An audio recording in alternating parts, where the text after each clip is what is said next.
வணக்கம். இது உங்கள் யூ ஸ்டார். இன்னைக்கு பாரம்பரியம் மிக்க பழக்கத்தை, சித்த மருத்துவத்தை சொல்லும் பொழுது அதை ஃபாலோ பண்ணாம ஆங்கில மருத்துவத்தை நோக்கி ஓடுவதனால ஒவ்வொரு விஷயம் செய்யறதுக்கும் பயமா இருக்கு, அதை விட பாதிப்பா இருக்கு. நான் சொல்ல வர்றது, மழை நேரங்களில் ஏற்படக்கூடிய தொற்றுல மிக முக்கியமானது இருமல்.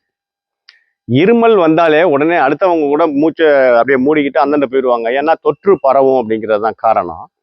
ஆனா இப்போ இப்போ இருக்கிற சூழ்நிலையில இருமலுக்கு நம்ம பயப்படுறதா, இருமல் மருந்துக்கு பயப்படுறதா, ஆங்கில மருத்துவத்தை பொறுத்த வரைக்கும் அப்படின்னு இப்போ சமீப காலமா இருக்கு.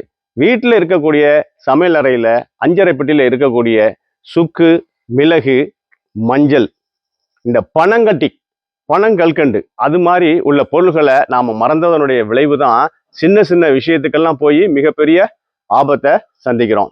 அப்போ ஒரு தொற்று நோய் வரப்போகுது, ஒரு சளி பிடிக்கிற மாதிரி இருக்கு, ஒரு இருமல் இருக்கிற மாதிரி இருக்கு அப்படின்னா சுக்கை தட்டி போட்டு மஞ்சள் ஒரு சிட்டிகை அளவு போட்டுட்டு கூட மிளகு கொஞ்சம் சேர்த்துக்க வேண்டியது, பனங்கல்கண்டை போட வேண்டியது, அப்படியே எரிச்சிட்டு ஆற வச்சிட்டோம் அப்படின்னா இருமல் இருக்கிறவங்களும் குடிக்கலாம், இல்லாதவங்க தொற்று வர வேண்டாங்கன்னு நினைக்கிறவங்க கூட இதை குடிக்கலாம். அப்போ மஞ்சள் கிருமி நாசினி. ஆக உடல்ல தொற்று ஏற்பட போகுது அப்படின்னா இந்த மழை நேரங்களில் இது அவசியம் இருக்கணும். நீங்க எல்லாருமே இது மாதிரி யூஸ் பண்ணிக்கும் போது குழந்தை முதல் பெரியவங்க வரைக்கும் ஆரோக்கியமா இருக்கிறது இந்த மழை நேரத்துல ரொம்ப முக்கியம். இதுல நீங்க நிறைய கமெண்ட் பண்ணுங்க.